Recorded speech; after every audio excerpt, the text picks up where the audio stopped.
Thank you very much আমার দ্বিতীয় বউ, প্লিজ।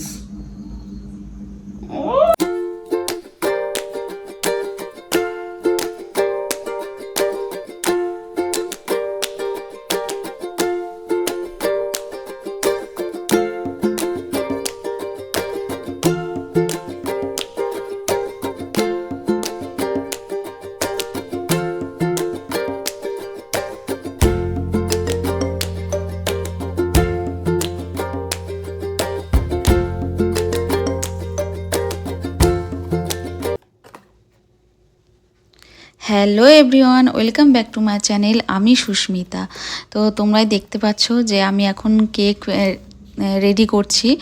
আগামীকাল হচ্ছে আমার হাজব্যান্ডের জন্মদিন, তো সেই জন্য আমি রাত্রে সারপ্রাইজ গিফট করব, মানে সারপ্রাইজ কেক কাটিং করব। তো সেই জন্যই আমি ওই কেকটাকে রেডি করছি। আর ও ফোন নিয়ে ঘাঁটছিল ঘরের মধ্যে বসে, আর আমি চুপ করে ওর পেছন থেকে উঠে আর কি এসে সারপ্রাইজ প্ল্যান করছি। আমি ডাইনিং রুমে রয়েছি, তো এখান থেকে কেকটা নিয়ে আমি যাব ওর কাছে। তো দেখো এরপরে কি হয়। কোথায় গেলে? টয়লেটে টয়লেটে গেছে। কি শয়তান লোক!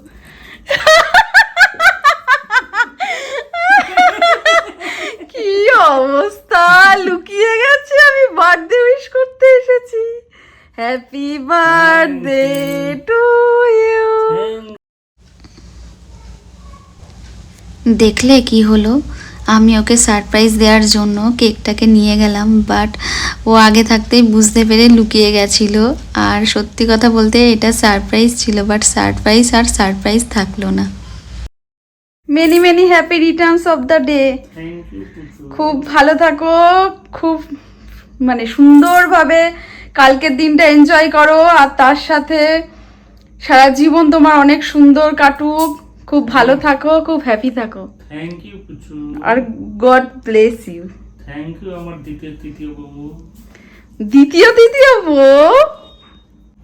থ্যাংক ইউ ভেরি মাচ আমার দ্বিতীয় বউ, please.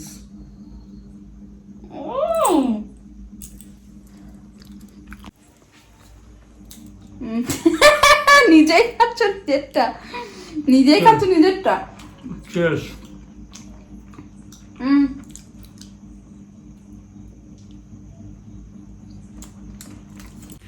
So this is for you, baby.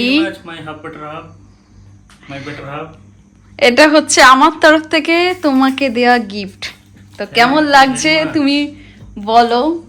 বউয়ের হাতের প্রথম গিফট, নিজের অনেকগুলো বসন্ত পার করে আসার পরের জন্মদিনে কাজ এই গিফটটা আমি এই গিফটটা আমি করোনার আগে পেতাম। তাহলে কি করতে করোনার আগে পেলে? Wow, what a gift! করোনার আগে পেলে আজকের জন্মদিনটা আমি আমার দুটো বাচ্চার সঙ্গে মানাতাম।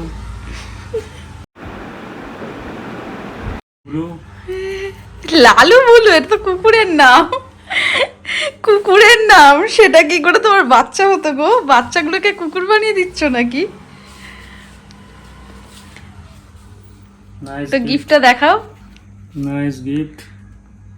তো তোমরাও সবাই কমেন্টে আমাকে বলো যে গিফটটা কেমন হয়েছে। আসলে সুব্রত ভীষণই ওয়ার্কহোলিক মানুষ, ওর কাজটাকে ফার্স্ট প্রায়োরিটি দেয়। সেই জন্য আমি সবসময় রেগে বলি যে তোমার কাজ হচ্ছে তোমার ফার্স্ট বউ, আর আমি হচ্ছি তোমার সেকেন্ড বউ। আর ওই জন্যই ও আমাকে বারবার খচায় আর বলে তুমি হচ্ছ আমার সেকেন্ড থার্ড বউ। তো যাই হোক, আমার এই গিফটটা কেমন লাগলো অবশ্যই বলো আমাকে। তো ওর বার্থডে সেলিব্রেশন আমার করা হয়ে গেল, রাত্রি 12টার সময় কেক কাটিং হলো। তো কালকে কি কি করি ওর বার্থডেতে সেটা তোমরা দেখতে পাবে। আশা করি তোমাদের এই বার্থডে ব্লগটা দেখতে খুব ভালো লাগবে। তো চলো। আজ সকালটা শুরু করলাম আমি মন্দিরে পুজো দিয়ে। আমাদের বিল্ডিংয়ের নিচে একটা ছোট্ট বেলগাছ আছে, তো সেখান থেকেই বেলপাতা তুলে আমি যাব মন্দিরে পুজো দিতে, বাবার মাথায় জল ঢালতে। চলো।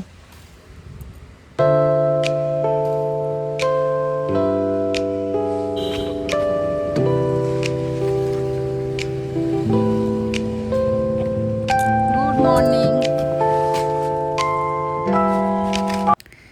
এই দেখো আমি মন্দিরে চলে এসেছি। তো এই মন্দিরটা আমার বাড়ি থেকে খুব একটা দূরে নয়, আর ও এসে আমাকে মন্দিরে ছেড়ে দিয়ে গেল, কিন্তু ও পুজো দিতে আসবে না।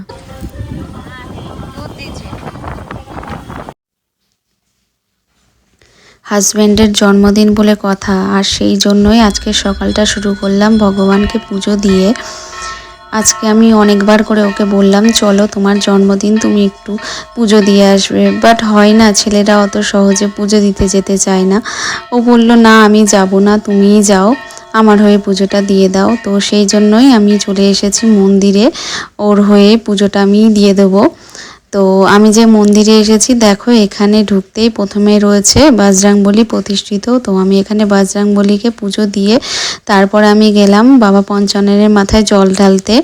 তো শিবজিকে জল ঢেলে তারপরে আমি এখানে রয়েছে গণেশজিকে আমি দুব্বো আর কলা দিলাম, দিয়ে নমস্কার করলাম। তারপরে রয়েছে সাই বাবাকে একটু চরণে ফুল দিলাম, দিয়ে সাই বাবাকে নমস্কার করে আমার পুজো কমপ্লিট করলাম। এছাড়াও এখানে রয়েছে নবদেবতা, আরও অনেক দেবতা এখানে প্রতিষ্ঠিত রয়েছে। তো মন্দিরটা অনেকটাই বড়। আর আমার পুজো দেওয়া কমপ্লিট, এবার আমি যাব একটু বাজারে। তো চলো। তো এই তো আমি চলে এসেছি দেখো একটা স্টোরে, এটা হচ্ছে আমার বাড়ি থেকে একদমই পাশে। তো আমাদের যখনই কোনো সবজি কেনার হয় বা যে কোনো গ্রসারি মার্কেট যা যা লাগে সব কিছুই আমরা এই স্টোর থেকে করি। তো এখন আমি এসেছি কিছু টুকটাক জিনিস নিতে, সুব্রতর বার্থডের জন্য কিছু রান্না বান্না করব। তো তার জন্যই আমি টুকটাক কিছু জিনিস নেব। সবার প্রথমে দেখো আমি নিচ্ছি একটা টক দই, তারপরে নিচ্ছি হচ্ছে শসা, আর তারপরে আমি নেব হচ্ছে ঠাকুরের জন্য ঘি। একটা ছোট্ট দেখে ঘি নিলাম, যেহেতু আমি বাড়ি ছিলাম না সেই জন্য আমার ঠাকুরের জিনিস বলো আর আমার ঘরের সংসারের জিনিস বলো টুকটাক জিনিস অনেক কিছুই নেই, তো তার মধ্যে থেকে ঘি ছিল না, তো সেই জন্য আমি ঘি নিতে এসেছি।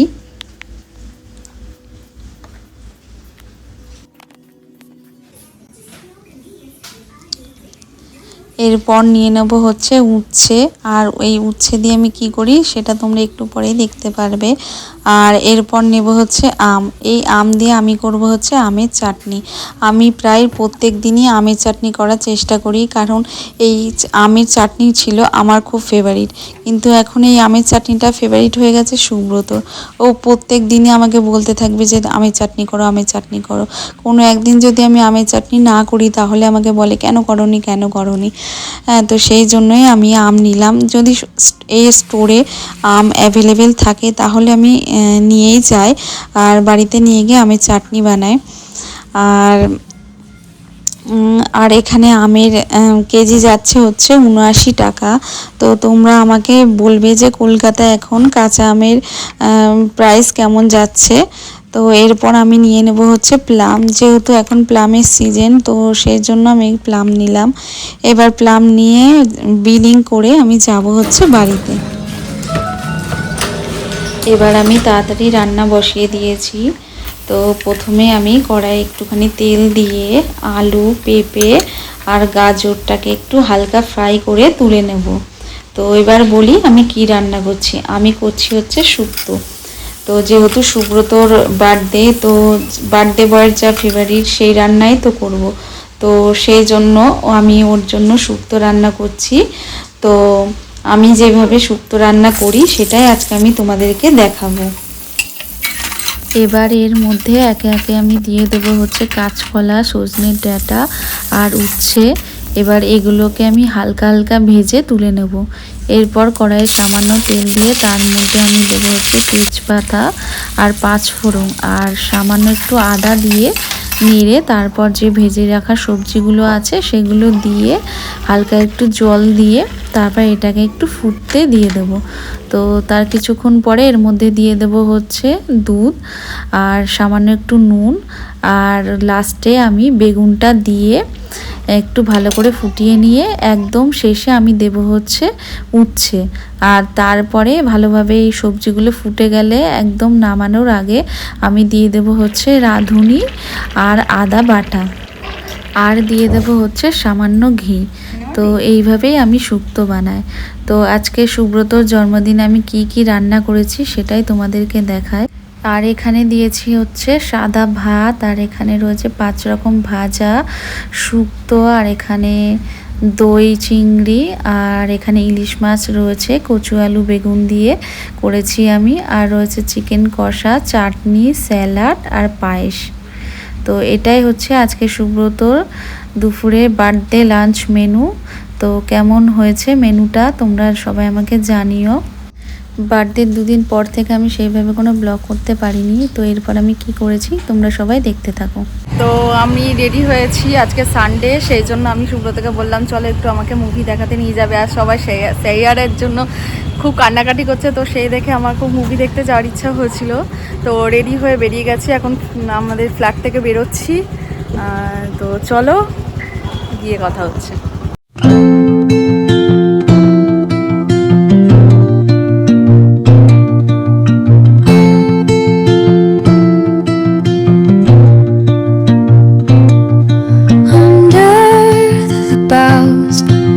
The shadows play, the wind hums songs at the break of day, whispering pines, secrets untold.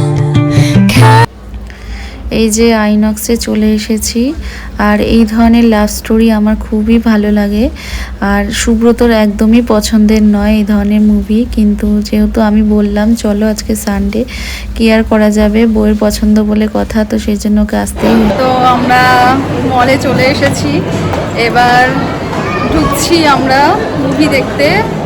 চলো, আসলে আমাদের মুভি দেখতে আসার কোনো প্ল্যানিং ছিল না, হঠাৎ সুব্রত বলছে চলো মুভি দেখে আসি, যেহেতু আজকে সানডে ঘরে বসেই আছি, তো সেই জন্য ভাবলাম একটু মুভি দেখে আসি। তো হট করে প্ল্যানিং করে তাড়াতাড়ি রেডি হয়ে আমি বেরিয়ে পড়েছিলাম। তো এখন চলে এসেছি আর অলরেডি আমরা অনেকটা লেট হয়ে গেছি, যেহেতু লাস্ট মিনিটে প্ল্যানিং হয়েছে সেই জন্য অনেকটা লেট। তো চলো।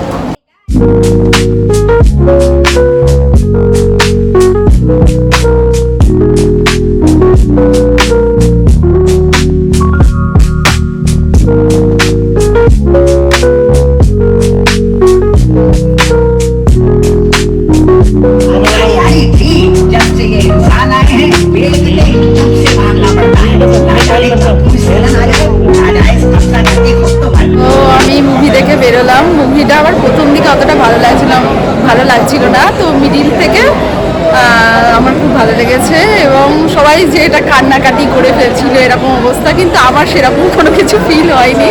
তো ভালোই লেগেছে, ওভারঅল মুভিটা খুব ভালোই লেগেছে। তোমার কেমন লেগেছে? খুব মজা। কেন বাজে কেন? পুরো টাইম পাস। তুমি তো দেখছিলাম ভাই তুলছিলে, ঘুমাচ্ছিলে, এসব করছিলে। হ্যাঁ, এত বোরিং লেগেছে তোমার? ঠিক আছে চলো, আবার বাড়িতে গিয়ে কথা হচ্ছে। তোমাদের যদি এই ব্লগটা দেখতে ভালো লেগে থাকে তাহলে অবশ্যই আমার চ্যানেলটিকে সাবস্ক্রাইব করবে। আর তাহলে তোমাদের সাথে দেখা হচ্ছে আবার একটি নতুন ব্লগে। ততক্ষণ পর্যন্ত তোমরা খুব ভালো থাকবে, খুব হ্যাপি থাকবে।